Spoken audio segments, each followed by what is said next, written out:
इस क्लास 12 की chemistry class में आप लोग का स्वागत है।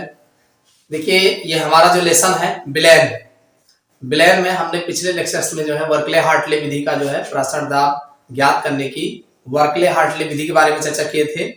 आज इस क्लास में जो है प्रासरण दाब ज्ञात करने के नियम कौन कौन से हैं उन पर चर्चा करेंगे तथा उन पर आधारित कुछ न्यूमेरिकल जो है देखेंगे। अगर आप लोग से विशेष रिक्वेस्ट है कि अगर आप लोग चैनल पर नए हो तो चैनल को सब्सक्राइब कर लीजिएगा तथा वीडियो को जितना ज्यादा से ज्यादा हो सकेगा लाइक एवं शेयर करिएगा। हाँ, कोई सजेशन हो तो या वैसे भी आप कमेंट बॉक्स में जा करके तुरंत कमेंट करिएगा। कोई समस्या होगी अगले वीडियो में हम उसके ऊपर दूर करने का प्रयास करेंगे। चलिए समय न गवाते हुए हम बात करते हैं। हमारी हेडिंग है प्रासरण दाब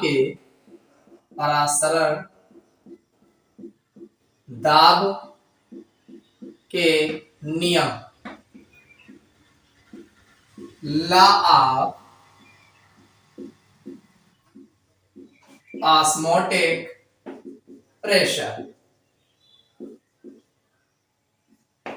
लॉ ऑफ ऑस्मोटिक प्रेशर, प्रासरण दाब के नियम, लॉ ऑफ ऑस्मोटिक प्रेशर, ये हमारा टॉपिक है। इस पर हम चर्चा करेंगे। देखिए अगर हम प्रासरण दाब के नियम की बात करें तो देखिए जो डाइल्यूट सॉल्यूशन होते हैं, तन विलयन होते हैं, तो तन विलयनों का जो प्रासरण दाब होता है वो जो है गैसों के समान ही व्यवहार करते हैं। यानी जो गैस होते हैं वो गैसों के समान ही व्यवहार करते हैं जो तन विलयन होते हैं। अब इनका जो ताप दाब व सांद्रता का प्रभाव है, भाई तन विलयनों पर ताप दाब व सांद्रता का प्रभाव है वो गैसों के हिसाब से ही काम करते हैं, गैसों के नियमों के अनुसार ही कार्य करते हैं। इसके लिए वांट हाफ ने जो है अपना समीकरण दिया है, तो जिसे हम वांट हाफ समीकरण के नाम से जानते हैं। तो वांट हाफ ने इसी गैसों के नियमों के आधार पर ही जो है तन विलयन के समीकरणों को जो है बताया है, जिसके लिए इन्हें जो है 1901 में नोबेल पुरस्कार जो है मिला था। हमने कहा कि तन विलयन के प्रासरण दाब, ताप तथा सांद्रता का प्रभाव गैसों के समान ही होता है। वांट हाफ ने प्रासरण दाब को निम्न नियम द्वारा बताया। तो इनका जो सबसे पहला नियम है बायल वांट हाफ नियम, बायल वांट हाफ नियम, बायल वांट हाफ लॉ, बायल वांट हाफ नियम। सबसे पहले हम बायल वांट हाफ पे बात करेंगे। बायल वांट हाफ नियम, बायल वांट हाफ लॉ कहते हैं कि स्थिर ताप पर किसी विलयन का प्रासरण दाब जो P होता है विलयन की मोलर सांद्रता C के समानुपाती होता है। यानी P जो होगा वो विलयन के मोलर सांद्रता C के समानुपाती होता है। कब? स्थिर ताप पर। यानी स्थिर ताप पर किसी विलयन का प्रासरण दाब P उसके मोलर सांद्रता C के समानुपाती होता है। ये बायल वांट हाफ नियम कहता है। दूसरा इनका है चार्ल्स वांट हाफ नियम, चार्ल्स वांट हाफ लॉ। तो चार्ल्स वांट हाफ लॉ क्या कहते हैं? चार्ल्स वांट हाफ नियम ये कहते हैं कि स्थिर सांद्रता पर, यानी अब की बार कंसंट्रेशन जो है स्थिर होगा, स्थिर सांद्रता पर किसी विलयन का प्रासरण दाब, उस विलयन का प्रासरण दाब P उसके परम ताप T के समानुपाती होता है। यानी प्रासरण दाब P जो होगा समानुपाती T होगा। कब? स्थिर सांद्रता पर, स्थिर सांद्रता पर। ये जो है चार्ल्स वांट हाफ नियम के अनुसार आप जानते हैं समानुपाती हटाओगे तो बराबर लाओगे और कांस्टेंट के लाओगे तो P बराबर KT हो जाएगा, जहां K स्थिरांक। अब इनका जो तीसरा है व्यापक विलयन समीकरण, व्यापक विलयन समीकरण कहा जाता है, जिसे वांट हाफ की विलयन समीकरण भी कहते हैं। इसी को व्यापक विलयन समीकरण कहा जाता है। तो व्यापक विलयन समीकरण जो होगा बायल के नियम से तो बायल का नियम क्या कहते हैं? बायल का नियम है P समानुपाती C। चार्ल्स के नियम से, चार्ल्स का नियम क्या कहता है? P समानुपाती T। दोनों मिलाने पर, तो दोनों जब मिलाएंगे तो P अपने जगह पे हो जाएगा, समानुपाती हो जाएगा और ये CT हो जाएगा। समानुपाती हटाएंगे, कोई न कोई नियतांक लाएंगे, तो PV बराबर CRT। जहां R जो है इस समानुपाती हटाने पर एक नियतांक लाया गया है, या इसी को आप जो है ऐसे भी लिख सकते हैं CST। S जो है सॉल्यूशन कांस्टेंट है, जहां S बराबर एक स्थिरांक है जिसे विलयन स्थिरांक कहते हैं। भाई S जो है ये सॉल्यूशन का स्थिरांक है जिसे जो है विलयन का जिसे विलयन स्थिरांक कहते हैं।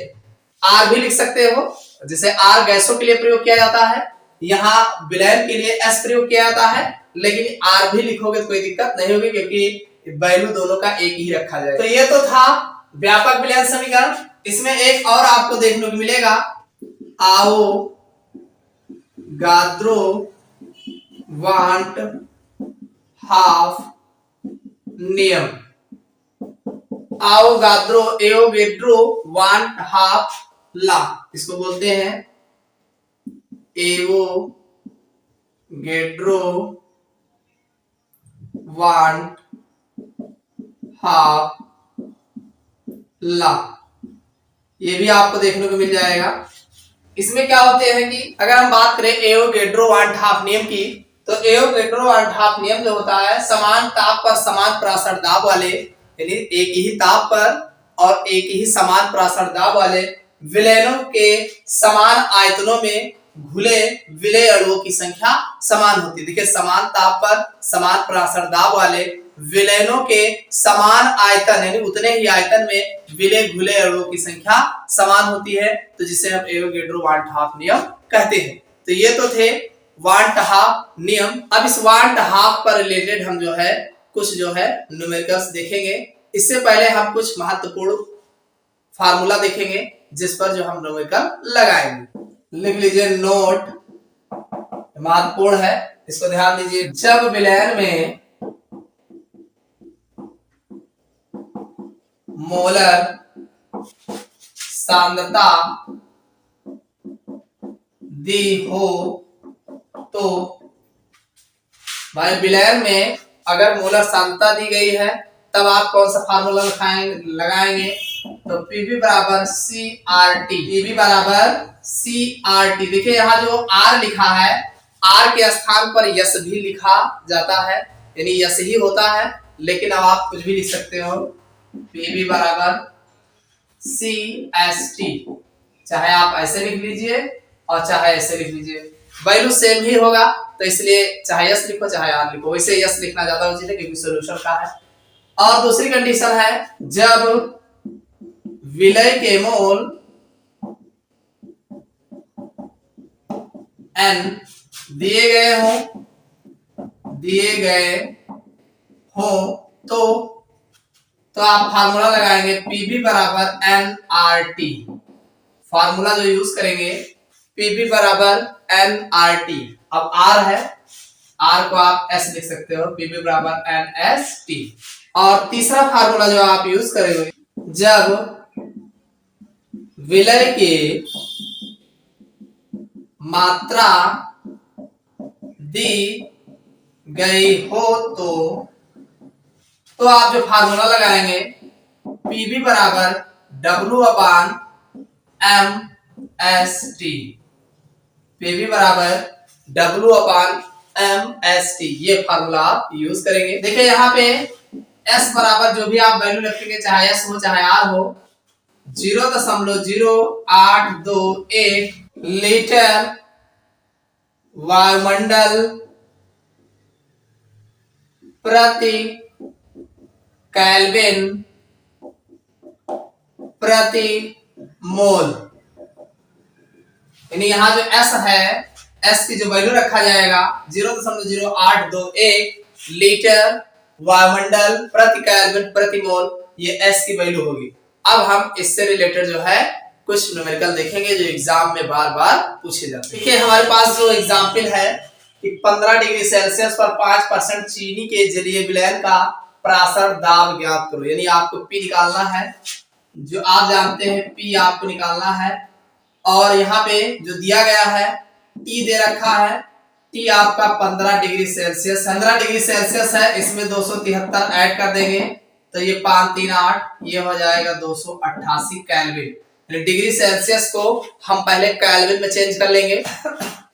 उसके बाद आपको W दे रखा है, विलय की मात्रा 5%। क्या कह रहा है? 5% चीनी के जलीय विलय, तो 5% मतलब W/W मानेंगे। W/B अगर देखते हैं तो 5% मतलब 100 में 5% का मतलब क्या होगा? 100 में 5, यानी 5 ग्राम आपका ये W हो जाएगा। आयतन जो होगा 100 ml होगा भाई, 100 में 5, तो इसको जब ग्राम में मानेंगे तो ml होगा, तो 100 ml। इसको अगर हम लीटर में चेंज करेंगे तो 100/1000, तो ये आ जाएगा 0.1 लीटर आ जाएगा।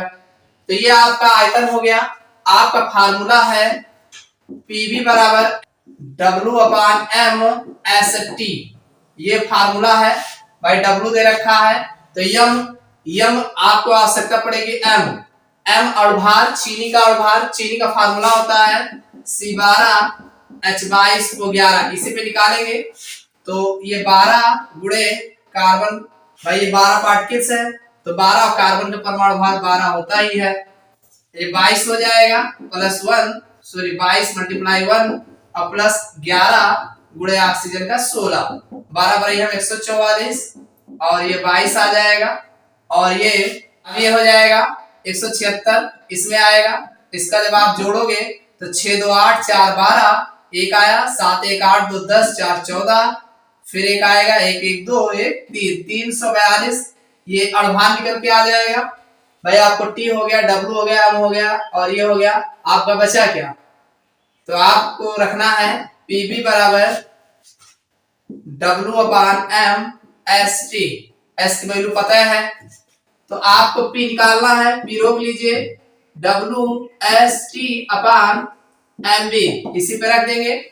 W की मात्रा दे रखी है 5 ग्राम, S की वैल्यू आप जानते हैं 0.0821 और T की वैल्यू दे रखा है 288 बटे m आपका दे रखा है अणुभार 342 और आयतन भी 0.1। आप यहाँ 1 2 3 4 अंक है, 1 2 3 1 2 3 4, ये आपका हट जाएगा। और फिर जो है ये 5 गुणे 821 गुणे 288 बटे 342 गुणे ये 1 2 3, ये 1000। अब आप 5 से इसको काट दीजिए, 5 × 5, 5 दूनी 10, ये आपका इतना आ जाएगा। ये अभी कट जाएगा 2 से, 2 × 2, 2 चौके 8, 2 चौके 8, 2 × 2। उसके बाद अभी और कटेगा 2 से, 2 7 14, 2 दूनी 4, 2 पंचे 10, इतना आ जाएगा। 2 से और कट जाएगा यहाँ पे, 2 3 6, 2 6 12 और 2 × 2, 2 7 14, 2 × 2, इतना आ जाएगा। अब ये कटेगा? नहीं कटेगा, नहीं कट रहा है तो इन दोनों को गुणा करा दीजिए, इन दोनों का गुणा करा दीजिए। इन दोनों का जो गुणा कराएंगे तो 29 55 6, इतना आएगा। और नीचे 5 × 5 और 5 7 35, 3 और 5 × 5 3 8, ये नीचे इतना आ जाएगा। दोनों को डिवाइड कर देंगे, 3.45 वायुमंडल जो है निकल के आ जाएगा। तो इस तरीके से आपको प्रासरण दाब जो है ज्ञात होता, कुछ नहीं है। बस सबकी वैल्यू जो है आप रख दीजिए। पीवी बराबर W/MST पे एस की वैल्यू आपको पता है, एस की वैल्यू 0.0821 होगा और यहाँ पे सारे वैल्यू जो है रख दीजिए। रखने के बाद आराम से जो है जो कटने लायक लगे काट दीजिए। अब काटने के बाद ऊपर का ऊपर गुणा करा दीजिए, नीचे का नीचे गुणा करा दीजिए और फिर नीचे से ऊपर में भाग दे दीजिए। अब गुणा भाग करवाने चाहिए, अगर नहीं आएगा तो न्यूमेरिकल आप नहीं लगा। तो ये तो पीवी बराबर एनआरटी पर न्यूमेरिकल था। क्लास में बस इतना ही। अगले क्लास में हम जो है दूसरे टॉपिक पर बात करेंगे।